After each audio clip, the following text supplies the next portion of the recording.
l'organisme est stimulé en permanence par l'environnement.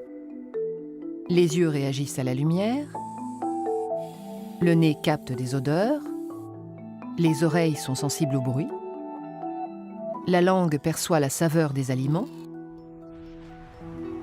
la peau est sensible à la température et son contact avec les objets permet d'identifier leurs caractéristiques. Ces organes sont associés à nos sens. Ce sont les organes sensoriels.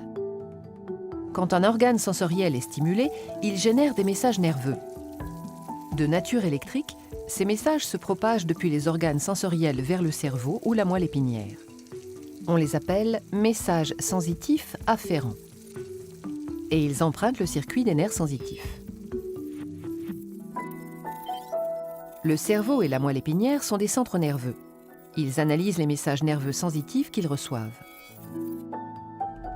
Selon l'organe sensoriel qu'il a généré, un message nerveux sensitif arrive à un endroit précis de ces centres nerveux.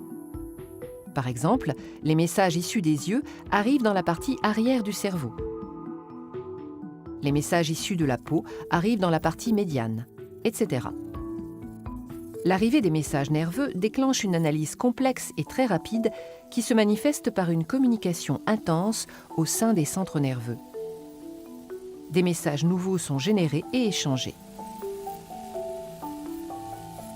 Les centres nerveux peuvent alors générer des messages efférents. Ce sont des messages qui empruntent d'autres nerfs et qui transitent jusqu'à certains organes.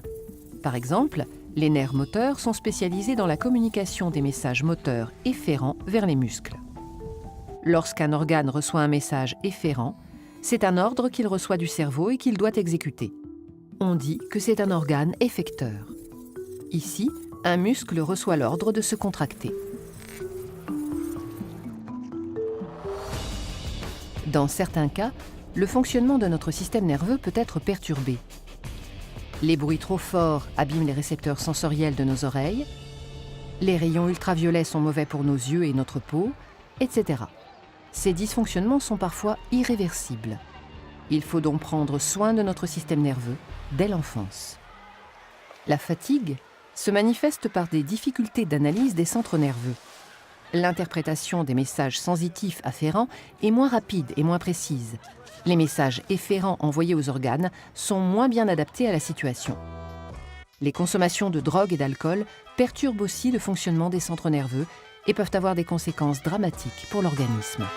Trop d'alcool, trop de fatigue, trop de médicaments? Passe le volant. Mieux vaut s'accrocher à la vie qu'à son volant.